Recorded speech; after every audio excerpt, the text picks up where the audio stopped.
Here's some Bible trivia. According to the book of Judges, when Samson stood between the two pillars and collapsed the Colosseum, where did this take place? Answer: Philistia.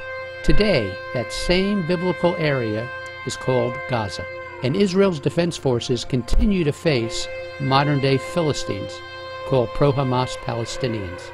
Is Israel being demonized by the world over Gaza? Stay tuned next on The Crossover. For nearly 2,000 years, Jews and Christians have been divided. But now, God is calling for the healing of past hurts and the comforting of His people. Discover how God is prophetically uniting Jews and Christians across the world today on The Crossover. Here is Mitch Jerome. On January 8, 2009, a large police presence descended on Houston's Holocaust Museum to separate opposing factions over the Gaza war. Pro-Hamas supporters lined one sidewalk. Facing them were Jews and Christians, standing with Israel, telling the world, never again. Since we were carrying a large camera, a policeman felt he had to approve our passage into the demonstration. He warned if we were caught inciting or provoking, we'd be arrested. My wife seemed to give a chuckle, not the right time. And with a big stare, he said, "Lady, you may find that funny, but I will arrest you." It was going to be a day with a lot of attitude. What do you say when there's a demonstration going on today in front of the Holocaust Museum, of all places where there could have been a demonstration? Any particular comment on that?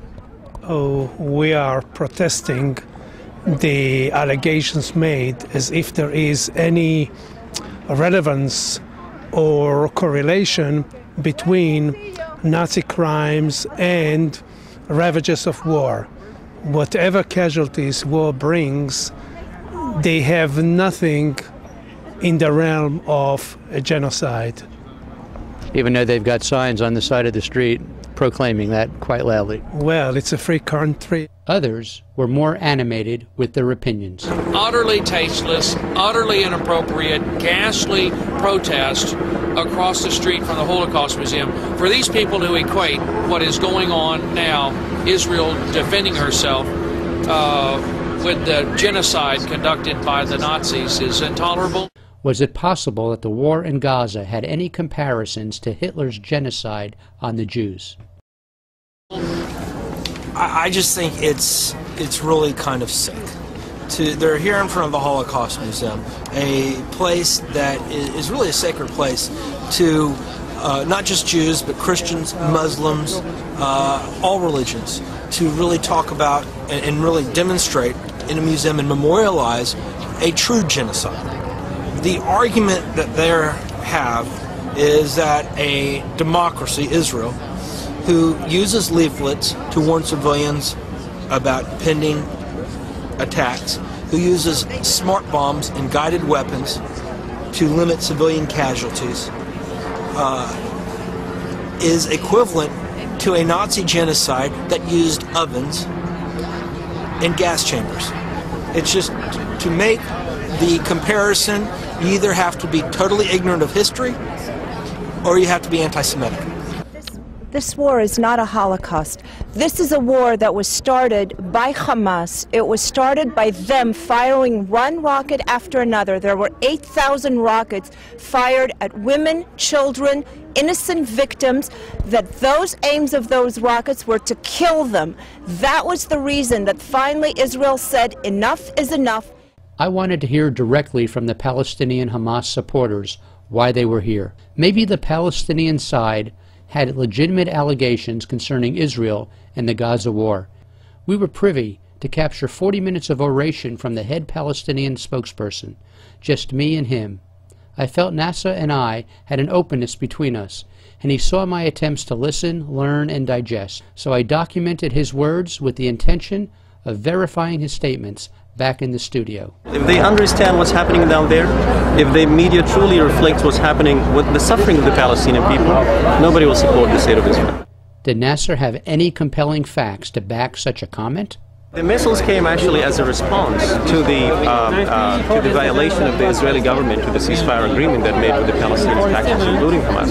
And the ceasefire agreement started in June and ended in December. I got back to the studio and found NASA's comments on the ceasefire was a half-truth.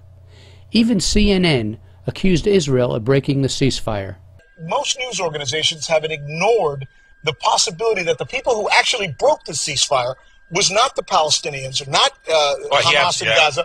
The reality and the truth is that the side that broke this truce and this ceasefire was Israel.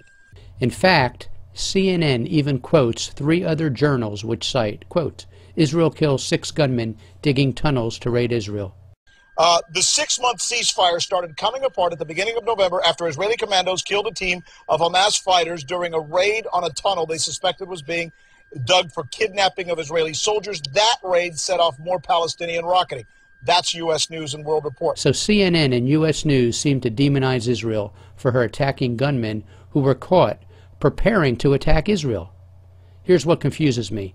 These big stations left out one major piece of newsworthy facts, which us little guys at the crossover found. If South Houston fired rockets into North Houston, after what quantities of missiles makes a retaliation permissible? 1, 5, 10, 30, 50? Israeli communities received 329 missiles before the Israeli government would finally retaliate. CNN, I hope you're watching.